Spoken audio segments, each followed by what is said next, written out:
অপৰাধ নগৰীলৈ ৰূপান্তৰ হৈছে ৰেল নগৰী লামডিং। লামডিঙত পুনৰ সক্ৰিয় হৈ পৰিল ৰেলৰ চোৰাং বেহা।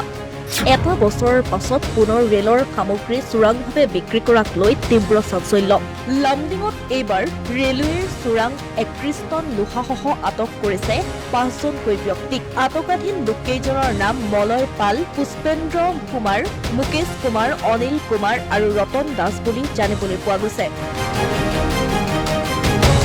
লামডিং RPFৰ CIB দলে অভিযান চলাই বৰলংফাৰৰ পৰা গুৱাহাটী অভিমুখে যোৱা পথত দবকা পথত ট্ৰাক ভৰ্তি প্ৰায় 31 টন চোৰাং লোহা জব্দ কৰিছে।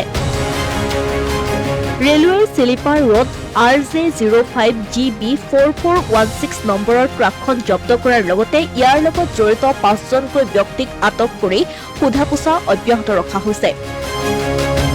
গোপন সূত্ৰ অনুসৰি এই লাখ লাখ টকাৰ চোৰাং লোহা চুৰি চক্ৰৰ সৈতে ৰেলৱেৰ একাংশ বিষয়াও জড়িত হৈ থকাৰ সন্দেহ প্ৰকাশ কৰিছে ৰেলৱে সুৰক্ষা বাহিনীয়ে।